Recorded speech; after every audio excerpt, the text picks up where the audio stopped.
Welcome to the SLP Stress Management Podcast, your place to manage stress, reduce the risk of burnout, and find more balance in your life as an SLP, as a helping professional, maybe just as a human being. I'm your host, Jessie Andrix, and today I am going to share with you a few things I learned in yoga teacher training that surprisingly helped me as an SLP. And I want to give you a little preview here. These are probably not the things you think they're going to be. So when I was in my second year as an SLP, three really big things happened in my career and kind of in my life. I finished my CF, finally, in my second year, right? Not in my first year as it normally takes, but in my second year. That's a story for another day. I also started yoga teacher training, which was one of the best decisions I had ever made. Also, I was laid off due to budget cuts from my SLP job. And I honestly didn't even know that that was something that I would ever have to worry about as an SLP. I thought that there would always be job security, and this just completely threw me. It was such a mix of joy and hardship and not knowing what I was going to do and really what I wanted to do anymore. And it absolutely sent me into some burnout and chronic stress in the years to follow. On the SLP side, I ended up going from a hospital setting with inpatient and outpatient adults to working in the schools with all ages, and I mean all. Within a year, I worked in pre-K and preschool, like coming in private and working with the school, all the way through high school aged. So hitting pretty much everything you could work with in the school system. I had been the solo SLP aside from like my supervisor and manager when I worked in the hospitals, and now I was one of 3 SLPs in my primary school. And I felt like I was the only one who was faking it, floundering, and not as into it as they were. I had a tough caseload that I was taking over. It wasn't impossible, but it was not what I was prepared for. The schedule was set up by someone else because I was taking over for someone else and was not compatible for my needs or for my lifestyle. And I hadn't really shifted into school mode yet. And a part of me really wanted to teach yoga more, which at the time and where I lived was not exactly something that was mainstream or talked about, and definitely not put into practice as an SLP. I ended up leaving a little over a year later for 5 years.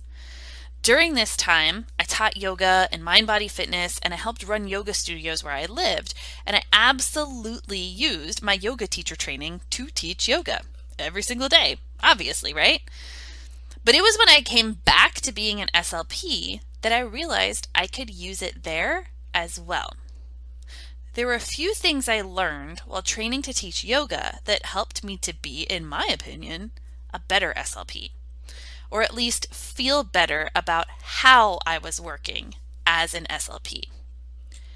And I'll tell you, they had absolutely nothing to do with incorporating yoga poses, with taking time to meditate, or even really with bringing mindfulness into my sessions. So here are 5 things I learned in yoga training that surprisingly helped me as an SLP. All right, the first thing I learned is that you can't look at someone's face and tell if they are enjoying or getting anything out of the experience or the class or the session. When I was going through yoga teacher training, or YTT, one of the things that the current teachers would share over and over again was that you can't look at someone and know what they're thinking or feeling during the class by the look on their face. They might be smiling and seeming to enjoy it, but internally they are cursing at you, or they're thinking, why did I bother coming today? This is the worst class I've ever taken. I do not vibe with this teacher. Or they might be scowling, frowning at you, but only because they are working through something or they are concentrating and they are fully soaking up and enjoying the experience. So I heard this and I thought I was prepared for it. But then I really learned this firsthand in my very first class that I taught. A woman in the front row had this look of just absolute disgust on her face for most of the class. Just this look that I thought was, what are you even doing teaching this class? Or what is this sequence? What are we doing? And I thought, oh, bleep. Maybe I'm not very good at teaching this thing yet. And then after class, she came up to me as I was like internally like kind of panicking and let me know that she not only enjoyed the class very much, but that she was surprised to find out that I was a new teacher, and she let me know it was one of the best classes she had ever taken. It helped me really realize what was working as a yoga teacher and where my strengths landed so that I could continue to grow in that space. The same goes for being an SLP. Your student or patient might look bored or annoyed during the session or even like they're checked out, but this by no means is a reflection of what they are really thinking or feeling. They might be concentrating, thinking about how they're going to use this in class or outside of the clinic, or they might be trying to figure out what you just told them to do, trying to process it, or trying to figure out what the next step in the task might be. So instead of judging yourself and your work, you could talk to them about the experience after, if they're open to it, so you can both give feedback and shape things from there. The second thing I learned is to know what you're teaching, like what class maybe, and look at who walks in the door as they show up. As a yoga teacher, you have to know what type of class you're teaching, whether it's hot or not, whether it's a fast pace or slow pace, whether it's level 1 or level 2. And you also have to have some sort of idea like what to do in that type of class. But you also have to see who shows up for the class on that day and what their needs and abilities might be, especially if you teach in like a community center or a gym rather than a specific style studio where like the people coming in are coming in for that very specific thing. It might be labeled as a more advanced class that day, but if that's the only yoga class that's on the schedule for that day or at that time, and the students are not advanced or they walk in and are exhausted and tired more than usual, then you're going to have to tailor it to them a little bit and what they need for that day. That's how you get the most out of it. And this is what happens when you work with humans having a human experience. So the same is true for speech therapy. You can plan a little, and you should plan a little. Know the goals for who you're seeing, but also see how they are when they show up. You might have to make some adjustments or maybe grab a different or new resource to use if they're tired that day, if they are energized beyond measure, or maybe they're hungry or grumpy or being human in some way. Having this flexibility, no yoga pun intended there, will take you far and help them more in the long run.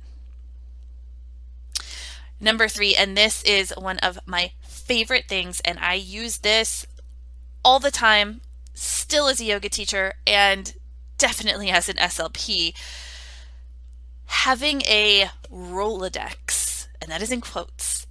A rolodex of poses or resources is a better strategy than planning it all out exactly. So here is a secret.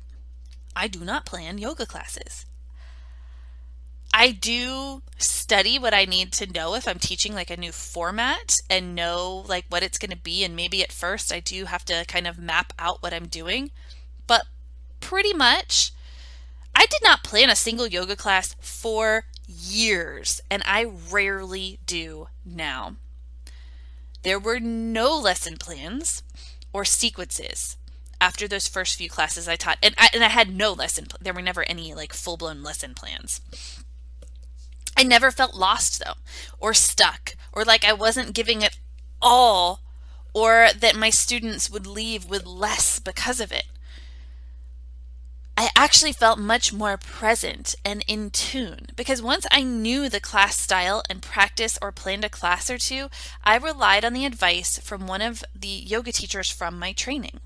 Instead of planning out precisely, think about having a Rolodex on file of how it all goes together. So, if you're not familiar with the Rolodex, because I don't even know if anybody uses them anymore, back in the day, this was that like file that you could keep, and it kind of was like circular, but you could like flip through it and find phone numbers for people because we didn't have cell phones back in the day. And so if you were like in a business or needed networking and connections, you would have in this Rolodex there not only this person, listed by groups or alphabetically, but you'd also have some, things on there about like connections, who they were connected to or who they worked for or where they lived, but something about it that could take you to the next step or the next person or the next thing. So this Rolodex was like a file to flip through in your mind where you could pull out a pose and then see who it was connected to. What other poses could you link to it, and how could you build from there naturally and often in the middle of teaching a class? So it meant like really and truly understanding how these things work together rather than just like what you wrote down on the sequence on your paper. And it helped to make adjustments for who was in the class that day. And in reality, it looked like knowing the style of the class, so how the format flowed, and then choosing a pose to work to, or to try, or an area to focus on, and then building around it as you went. As an SLP, this is the most helpful advice I was ever given. It saved me from over planning and prepping and feeling stressed to do more. And because the over planning does not come naturally to me, it helped me loosen the guilt around not spending hours before and after work plotting out each day and creating lesson plans for it. What it gave me was the insights to look more at what I was working on, what that goal was really for, and how to find a way to use it no matter what materials I had on hand, no matter what I pulled off the shelf or website or what that student requested to use that day.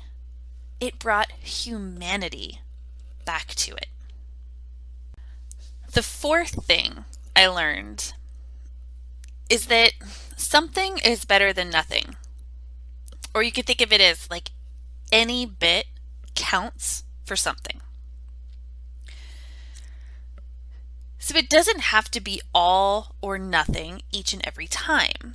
There were so many times that I wanted to share so many poses to like hit every part of the sequence exactly, or every part of the body, get the hips, twists, folds, standing stuff, seated stuff, core, back bends, shavasana. And it just didn't happen. And it might have been time management for sure at times with myself, but it could have also been that the students needed to linger in a pose longer than I had planned. And it was okay. The students still got a lot from it and maybe got what they needed, which was better than hitting every piece exactly or making sure that every single part of the sequence was there. While it is important to try and get as much as you can and to work towards the goals you have in front of you for your students, there are times when it's just not going to happen. Again, it's part of working with humans. You have plans, and they are living creatures, and they might not always match up. So even if you end up spending the sessions talking together or laughing or not focusing on the specific activity you had planned, it is okay. It is worth it. Because that day, you might be the only kind person they run into, or the only time they feel they can talk or share or try to communicate safely, or the only moment they laugh, or you might be the only person who smiles at them. And this is huge. It is so important, and it does absolutely make a difference towards helping them to improve their well-being, which is the ultimate goal. And number 5, this is also one that I use and remind myself of all the time as a yoga teacher and as an SLP. No one will know if you make a mistake or if it doesn't go as planned. I still have dreams, and let's be real, nightmares, sometimes that I get up in front of the class to teach and I totally forget what to do. And I spend the hour trying to remember until the time runs out, and then they've just been standing there talking, never doing anything, never doing the class, because I've been trying to figure out what to do the whole time. It's super fun. It's a very relaxing way to sleep. But when it comes down to it, there are plenty of times when I have forgotten the next pose or not taught the pose I meant to in that moment, or accidentally changed the sequence and left out an entire chunk of it. And a funny thing happens. No one notices or cares. And sometimes it works out better than what I had in mind anyway. What I learned in yoga training was this: you can plan, not too much. And if you change it or make a mistake, no one knows, because you are the only one who knows the plan. If it changes, the students don't know. There is no mistake made to them. In their eyes, this is exactly what you had planned. So I learned to just go with it. As an SLP, this is hard to do because perfectionism is strong in our field and judging and critiquing yourself is commonplace. But if you have an activity or you're trying to work on something and you accidentally do it quote unquote wrong, no one knows. It is okay that you shifted your plan by mistake. Your students and patients will experience it as what you meant to do that day, and they most likely won't notice. And here's the best part: they will still get something out of it simply because they are there with you, an SLP doing speech therapy. Mistakes happen. It's okay to do. And you can usually learn something or maybe even find a new therapy tool along the way. While I did also learn some cool yoga tricks and tools to use in sessions and some ways to be more mindful as a practitioner of yoga and an SLP, these are the big things that I learned that helped me to grow, to be more comfortable, and to start to enjoy being an SLP. And truthfully, they are what helped me feel most connected to my work and, more importantly, to who I was working with. So which one of these surprised you the most? I'd love to hear which one it was and how you might try and use some of these in your SLP sessions. You can send me an email, leave a comment below, or share it on Instagram. Send me a direct message at Jessie Andrix, or again, you can email jessie@jessieandrix.com and let me know. Thank you so much for tuning in today. With love and light, thank you for being here. Hey, it's Jessie here, and I have a question for you. Would you like to stop micromanaging your stress and feeling like you have to avoid and control it, and instead build some resilience to it? If so, I hope you will join me and check out the monthly workshop series, The Resilient SLP. Each month we dive into a topic that helps you to learn a little bit more about truly managing stress, but also about building resilience around the stress that you face. Because, let's face it, stress is not going anywhere. And there will always be some kind of stress in your life, in your work, and in this field. So if we could build some resilience to it, then you will have the tools you need to not get weighed down and stuck when that stress hits. You can check out more below and send me any questions you have, and I cannot wait to see you in this workshop series.